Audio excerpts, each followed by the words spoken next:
Hello. So there I am getting ready for surgery, and on this whole I need to take accountability, need to take responsibility. I'd already sort of set my intention, and I'd started with the food and the diet, as I've already talked about, but there was the glaring elephant in the room which I'd known for a really long time, and I had to address. And I even feel the shame. I've talked about shame before, but I even feel the shame talking about it here. I vaped. How incredibly stupid was I? And who did I think I was kidding? So I was born in the 70s. I started smoking at 15, like the occasional cigarette just before school disco or something. And then when I went to college at 16 to do the equivalent of A-levels, I remember buying my first sort of packet of 20 Benson Hedges, and within about 2 weeks I was addicted, and I was buying them every day. I can't remember how much they were.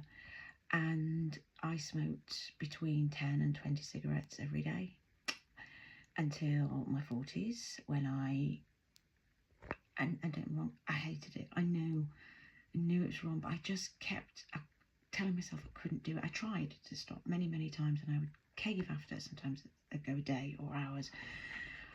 And if I had alcohol, I'd want to smoke all the more. There's something about drinking. And then it'd be like, oh, that first cigarette of the day. And to be fair, in my late teens and my 20s, a lot of people around me smoked. I mean, I grew up where people smoked in restaurants, people smoked in bars, people smoked on the top of a double-decker bus, people smoked in cinemas, people smoked on the backseat of an aeroplane. I mean, it's ridiculous.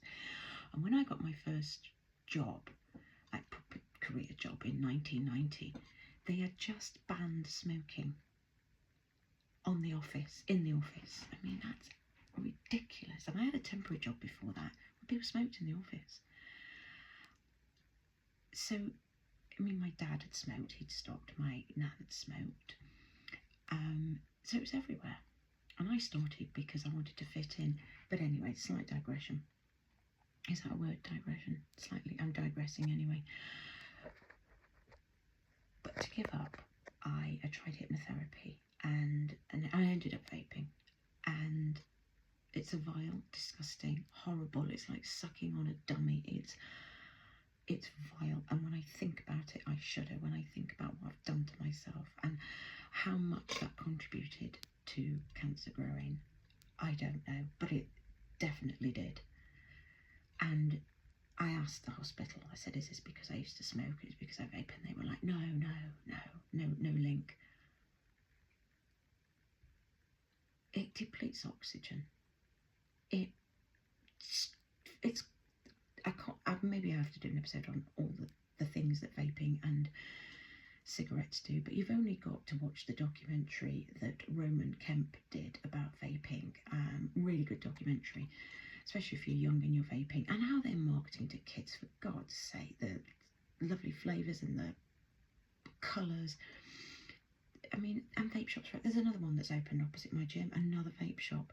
Anyway, so I decided, I thought, right, well, after surgery, I'm not going to be able to run or go to the gym, so I need to do something. And I thought, I need to stop, and I need to do this. And I was scared, because I was like, how can I deal with withdrawal on top of all of this? And I remember this very clearly. I said out loud, I need some help. I need some help to help me stop vaping without the drama. Drama-free, easily. I need to stop vaping easily. I need some help. And then I forgot all about it, and I was just scrolling on YouTube. I don't even know what I was looking for in particular. I came across this guy, and I wish I'd kept it. It was a guy who'd made a video, and he was talking about his mate who had quit cigarettes with the Easy Way by Carr, and I don't mean the comedian. And he said, and it was like that, instantaneous. I was like, yeah, really. But I thought, I've got nothing to lose, and I've got a period of time where I can't exercise and I can only walk, and I need something to listen to. So I straight away ordered the Audible version this book, and Alan Carr does the easy way for quitting vaping, smoking, so it was specific for vaping.